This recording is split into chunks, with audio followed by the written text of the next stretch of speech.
Hey hey, bonjour à tous, bienvenue sur la chaîne, j'espère que ça va bien aujourd'hui. Pour ma part, ça va très bien. Très heureux aujourd'hui de vous faire une présentation sur un autre jeu. Euh, un jeu qui est pas récent, encore une fois. C'est un jeu que je vous dirais qu'il est sorti depuis environ 2 ans et demi. Euh, un jeu que j'ai trouvé excellent et je vais vous en parler et vous en faire l'explication et un petit peu au niveau mécanique également pour le fonctionnement. Alors, ce jeu se nomme Mass Effect Andromeda. C'est un jeu que j'ai vraiment adoré. C'est un jeu en monde ouvert où j'ai mis au moins un bon 80 heures sur le jeu avant d'en voir le bout. Et c'est un jeu qui, je vous dirais, est un petit peu unique en son genre, fait par Microsoft. Et EA Games a également travaillé sur le projet de ce jeu-là.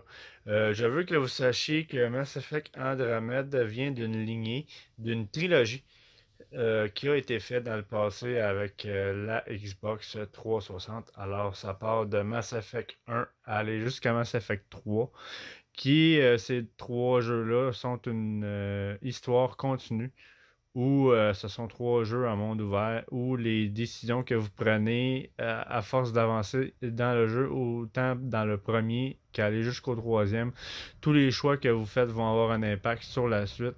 Alors, pour faire un résumé, si vous avez joué à Mass Effect 1 et que vous avez pris certaines décisions dans votre histoire, eh bien, ça change le cours de l'histoire de Mass Effect 2 et de Mass Effect 3. Et vous avez plusieurs possibilités de combinaisons de choix que vous pouvez faire dans ces jeux-là qui va vraiment affecter la trilogie, peu importe les choix que vous faites. Et je veux également que vous sachiez, avant que je commence l'explication, que Mass Effect Andromeda est le quatrième de la licence. Et c'est une histoire distincte. C'est une histoire qui se passe plusieurs années après la première trilogie et qui n'est pas une histoire continue de la trilogie. Alors, vous n'êtes pas obligé d'avoir joué aux trois premiers pour faire celui-ci, mais ça reste dans le même univers et pour ceux qui ne connaissent pas l'univers de Mass Effect, c'est un jeu qui se passe dans l'espace. Alors, vous avez plusieurs planètes ainsi que plusieurs races de créatures et personnages dans ce jeu-là. Et vous êtes en gros le sauveur de l'univers. Et c'est un petit peu le même principe également dans les trois premiers Mass Effect. Et ce qui est le fun avec les trois premiers Mass Effect, c'est que lorsque vous commenciez votre jeu, Mass Effect 1, créez votre personnage et votre personnage vous suivait dans le 2 et le 3. Alors vous pouvez transiger vos personnages du 1 jusqu'au 2, jusqu'au 3. Et c'était vraiment le fun pour ça, là, parce que pouviez continuer avec votre personnage. C'est sûr que vous recommenciez au niveau des compétences, mais votre personnage restant le même, pas étant obligé de le recréer. Alors, c'est comme je vous disais, un jeu en monde ouvert. Vous avez une très grande univers avec une multitude de galaxies à visiter que je vais vous montrer un petit peu plus tard dans la vidéo. Et pour faire un commencement de ce jeu-là, vous commencez le jeu en créant votre personnage et une fois votre personnage créé, ainsi commence l'histoire.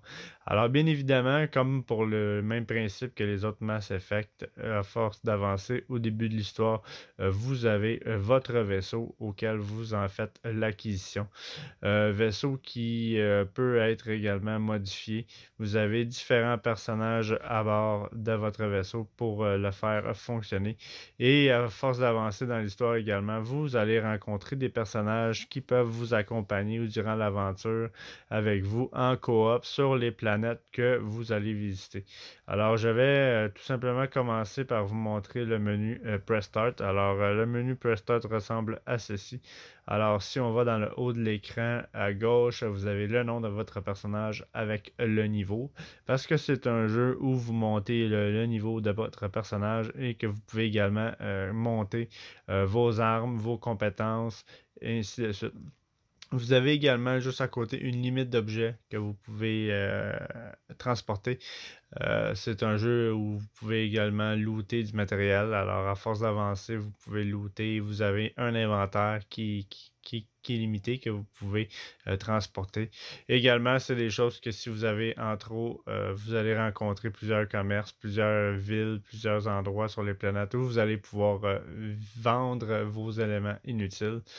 Vous avez également dans le haut le nombre de crédits que vous avez actuellement et le Nexus qui est la base principale du jeu que vous devez également monter en niveau à force de faire des missions en coop, ainsi de suite. Alors pour ce qui est du mode Press Start, vous avez ici votre sauvegarde que vous pouvez faire. Vous avez ensuite de ça le mode journal. Alors le mode journal, on va y aller tout de suite. Vous avez ici le journal de vos missions. Et c'est un jeu qui a une quantité monstrueuse de missions que vous pouvez faire. Vous avez des missions secondaires et principales à accomplir. Et vous en avez une quantité énorme. Comme je vous dis, moi j'ai fait 80 heures sur ce jeu avant d'avoir le bout et beaucoup de missions secondaires encore que je n'ai pas fait et pas terminé. Alors il y a au-dessus d'une centaine d'heures à mettre sur ce jeu-là facilement pour en voir le bout. Et c'est vraiment très agréable de jouer dans cet univers-là. Et vous avez beaucoup de voyagements à faire de planète en planète. Et chaque planète est différente. Et c'est ça qui est agréable dans ce jeu-là, c'est que vous avez plusieurs endroits, plusieurs races que vous allez rencontrer au fil de votre aventure. Et c'est très lucide, très, très, très bien fait au niveau graphisme également. C'est un jeu qui est, pour ma part, excellent. Pour ceux qui ont joué à la première trilogie, vous savez de quoi je parle. C'est un jeu qui donne le goût de jouer. C'est sûr qu'au niveau histoire, je vous dirais que comparé à la première trilogie, l'histoire est un petit peu moins palpitante, mais ça, c'est mon opinion personnelle. Sinon, j'espère grandement éventuellement voir une cinquième licence de Mass Effect qui va peut-être voir le jour un jour sur la nouvelle génération de machines. Je sais que j'avais entendu parler du créateur même des Mass Effect qui disait qu'ensuite de cette histoire-là, n'était pas pour être une autre trilogie. Mais c'est bien Mass Effect Andromeda, un jeu à part de la première trilogie. Et laissait peut-être même sous-entendre qu'éventuellement il y aurait probablement peut-être une autre génération de Mass Effect à venir. Mais rien n'est confirmé encore. Mais bref, pour les passionnés de cet univers-là et de ce jeu-là, je l'espère. Alors, pour ce qui est du journal, là, c'est à peu près ça. Sinon, ici, vous avez le codex. Alors, le codex, c'est pas compliqué comme dans tous les jeux. Le codex, ça revient au même. Vous avez le codex pour les terres d'accueil. Vous allez voir, vous allez visiter une multitude d'endroits, une multitude de planètes. Vous avez également votre équipage, comme je vous expliquais, au fil de votre aventure, vous allez avoir de votre équipage et vous avez les informations de chaque membre faisant partie de votre vaisseau et vous en avez plusieurs. Vous pouvez également avoir des relations amoureuses avec ces personnages-là. À force d'avancer et de socialiser avec eux, il peut se créer des relations avec ces personnages-là. Et ça rajoute un petit plus dans l'histoire au niveau mécanique. Sinon, ici, changement de marche, vous avez différentes informations ici que vous pouvez acquérir. Rider, bref, tout ce qui est information de votre aventure année jusqu'ici se retrouve dans le codex. Sinon, ensuite, nous avons l'onglet inventaire. Alors ici, ce sont toutes les armes que vous possédez. Comme je vous disais, vous avez une multitude de sortes d'armes que vous pouvez avoir. Vous pouvez également les modifier, les améliorer avec des pièces que vous allez trouver. Et ça prend également certains niveaux de compétences pour pouvoir le faire. Alors, vous avez ici toutes les armes que vous possédez avec les informations que vous avez à savoir sur ces armes-là. Le même principe pour les armures, tout ce qui est inventaire au niveau armure, c'est le même principe. Vous pouvez augmenter vos armures comme bon vous semble. Et vous avez une multitude de sortes différentes d'armes et d'armures. Tout ce qui est consommable, alors il y a certains équipements et certaines armes avec les améliorations que vous pouvez ajouter du consommable dessus. Soit transformer vos balles en balles glacées ou poison ou ainsi de suite. Il y a une multitude de modifications, d'ajouts que vous pouvez faire sur vos armes, ce qui est vraiment... Et armure également, ouais, c'est vrai, armure également. Ça rajoute vraiment là, un build personnalisé que vous pouvez faire avec votre équipement, tout dépendamment de comment vous voulez jouer le jeu. Je vais vous expliquer ça un petit peu plus loin. Sinon, ici, encore dans recherche, alors vous devez monter vos niveaux de recherche pour pouvoir augmenter justement vos armures et vos armes. Ça va vous prendre certains éléments que vous allez trouver sur les planètes au cours de votre aventure. Beaucoup d'objets élémentaires que vous allez récupérer pour pouvoir augmenter ces recherches-là pour justement pouvoir faire vos améliorations sur vos équipements. Alors, ça rajoute encore une fois un petit peu plus de complexité pour trouver certaines ressources. Comme je vous expliquais, ici, nous en sommes aux ressources. Alors, les minéraux, les ressources, ce sont toutes les choses que vous allez récupérer, que vous allez avoir besoin, soit pour fabriquer, parce que vous pouvez également fabriquer vos armes et armures, ou les améliorer. Alors, vous allez avoir besoin, comme je vous disais, de plusieurs éléments pour pouvoir modifier ou fabriquer ces équipements-là. Alors, pour ce qui est de l'inventaire, ça ressemble à ceci. Sinon, ensuite de ça, au niveau compétences, alors vous avez un build de personnage que vous pouvez modifier à tout moment. Et ce build-là va jouer en conséquence de la façon dont vous voulez jouer. Alors, les pouvoirs de combat, vous pouvez les changer ici. Alors, bien évidemment, à force de monter de niveau, vous gagnez des points de compétences que vous pouvez monter dans ces endroits-là. Sinon, le pouvoir biotique, c'est le même principe. Vous pouvez augmenter vos pouvoirs biotiques, qui sont une autre sorte de build que vous pouvez vous faire. Et vous avez également des pouvoirs techniques que vous pouvez augmenter avec les niveaux. Là, je ne vous expliquerai pas à 100% là, toutes les particularités des builds que vous pouvez faire parce que j'en aurais pour des heures à faire ça.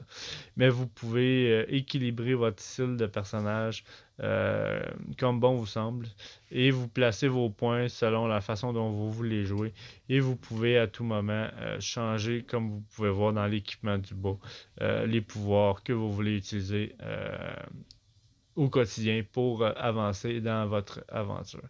Et tous les personnages faisant partie de votre équipage peuvent vous suivre dans votre aventure en coop pour vous donner un coup de main à avancer. Et vous pouvez également, chaque personnage de votre histoire a leur propre build personnalisé que vous pouvez également changer. Et certains personnages sont mieux adaptés pour certaines situations que vous allez voir avec à force d'avancer. Alors, il y a certains personnages que vous allez avoir besoin d'utiliser pour des quêtes spéciales, d'autres que vous pouvez utiliser pour les quêtes secondaires également. Et ce sont des personnages, comme je vous dis, que chaque personnage a ses traits de personnalité et sa façon de combattre l'ennemi. Et tout dépendamment des endroits, vous allez rencontrer différents ennemis au fil de votre aventure. Et des fois, il y a des personnages dans votre équipage qui sont mieux adaptés dans certains environnements et dans certains combats que d'autres pour passer à travers de certains endroits. Ce que vous allez découvrir avec le temps à force d'avancer. Sinon, ensuite de ça, vous avez ici le profil de votre personnage. Alors, comme je vous disais, au niveau du build. Alors, vous avez différents builds que vous pouvez choisir pour mettre sur votre personnage. Alors, vous avez légionnaire de l'initiative, combattant technique, canalisateur cinétique, biotique gardien, tueur en première ligne, envahisseur tactique et héros précurseurs. Alors ça ici, bien évidemment, ce sont des builds qui vous donnent chacun les avantages que vous avez besoin pour avancer. Bien évidemment, ça va aller avec les pouvoirs que vous utilisez, que je vous ai montré juste ici au niveau des arbres de compétences. Tout dépendamment de la voie de build que vous voulez utiliser, certains pouvoirs vont avoir un meilleur avantage si votre profil de joueur fait partie en principe des mêmes pouvoirs que vous voulez utiliser. Alors, comme je vous disais, vous avez vraiment une multitude de choix que vous pouvez faire. Et bien évidemment, ces builds-là ont des niveaux que vous pouvez monter. Et chaque build a son avantage et tout simplement, ça dépend du style de jeu que vous voulez jouer. Sinon, ensuite de ça, vous avez ici le dictatiel. Vous pouvez recharger une partie, changer les paramètres ou retourner au menu principal. Maintenant, je vais vous montrer la carte à quoi elle ressemble. Alors, on va aller juste ici dans la carte de la galaxie et je vais vous montrer un peu à quoi ça ressemble. Alors, nous avons ici le système solaire et ceci sont les multitudes de galaxies que vous pouvez visiter. Et vous en avez beaucoup. Vous avez un pourcentage de découverte à faire sur chaque galaxie. Bien évidemment, comme toutes les Mass Effect, chaque galaxie a quelques planètes sur la galaxie que vous pouvez visiter. Et d'autres que vous avez juste besoin d'aller scanner et vous allez trouver des éléments dessus. Alors actuellement, nous sommes ici. Alors si nous cliquons ici, alors ici c'est la galaxie Sajar qu'on appelle. Moi j'ai fait la visite à 100%. Comme vous pouvez voir sur cette galaxie-là, vous avez plusieurs planètes. Vous avez des planètes que vous allez pouvoir atterrir dessus, d'autres planètes que vous allez juste pouvoir survoler pour récupérer les éléments ou les étudier. Et la plupart des systèmes solaires sont comme ça. Vous en avez plusieurs systèmes solaires, comme là aussi, je vous en montre une autre. Et quand vous changez de système solaire, bien évidemment, votre vaisseau voyage automatiquement pour s'y rendre. Et vous avez un vaisseau qui voyage à la vitesse de la lumière. Alors, c'est vraiment très bien fait à ce niveau-là.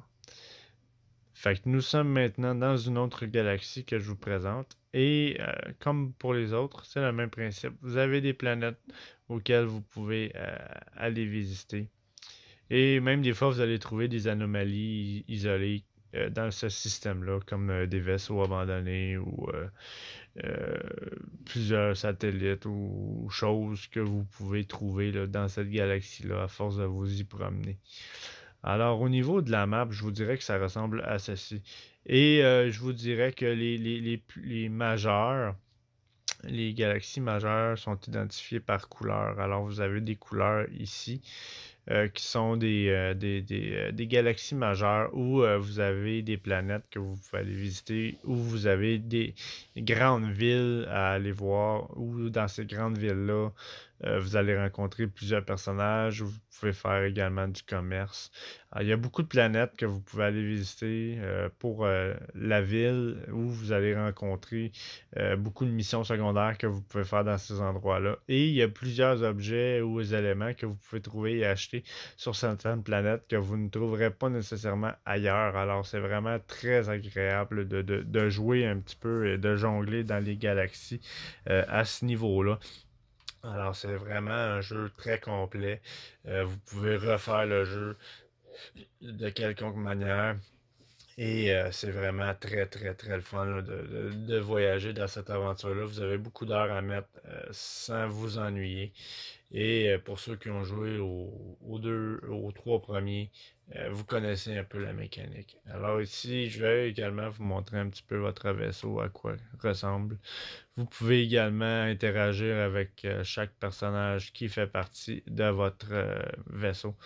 Vous avez également ici un terminal de messagerie. Alors, vous pouvez recevoir des messages de plusieurs personnes, de plusieurs personnages. Vous pouvez avoir des personnes de plusieurs planètes qui rentrent en contact avec vous, qui vont vous demander d'aller les visiter, soit pour faire plusieurs missions quelconques ou pour vous donner des informations. Et c'est vraiment ça qui rajoute un plus au jeu également.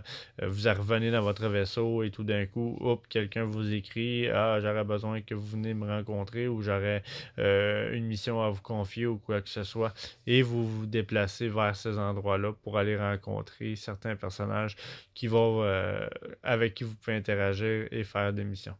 Sinon, quand vous arrivez ici, vous allez voir que chaque personnage de votre vaisseau a son petit endroit à lui, et c'est vraiment très agréable pour ça. Ici, vous avez votre poste d'équipement, alors à tout moment, vous pouvez venir ici et faire des changements sur votre équipement. Alors, vous pouvez posséder plusieurs armes à la fois. Vous pouvez, comme je vous disais, les améliorer et ajouter des éléments sur ces armes-là pour qu'ils soient meilleurs. Là, c'est la même chose au niveau de l'équipement, armure, des consommables. Même chose pour l'équipement, vous pouvez modifier à 100% l'armure et les armes des équipements de vos personnages qui font partie de votre vaisseau. Et vous avez également un petit véhicule que vous pouvez utiliser sur les planètes pour vous déplacer, que vous pouvez également modifier et améliorer. Alors c'est vraiment très agréable pour ça. Alors vraiment, là, c'est un jeu qui est rempli d'aventures, rempli de choses à découvrir. Si on continue un petit peu plus loin ici dans notre vaisseau, nous avons ici un centre de recherche. Alors c'est ici que vous pouvez faire de la recherche et développement pour améliorer vos équipements et armures. Sinon, vous avez un kiosque marchand ici. Alors vous pouvez également venir dans cet endroit-ci pour faire de la vente et de l'achat d'équipements. Vous avez également une gestion des PVA. En fait, vous acquérez à force de monter en niveau, vous pouvez également faire des missions. Vous pouvez engager des équipes qui vont travailler pour vous. Et ces équipes-là, vous pouvez les envoyer euh, pour faire des missions pour vous. Et quand ces équipes-là réussissent leur mission, euh, ce sont des équipages qui vont, excusez-moi, des, euh, des clans qui vont monter en grade. Alors, mettons que vous engagez des scientifiques et que vous les envoyez faire une quête sur telle planète, vous avez un pourcentage de chance qu'ils réussissent, tout dépendamment du niveau auquel ils sont rendus. Et s'ils réussissent, ben, ils vous rapportent en fait, ou au fond, réussissent l'objectif que vous leur demandez de faire.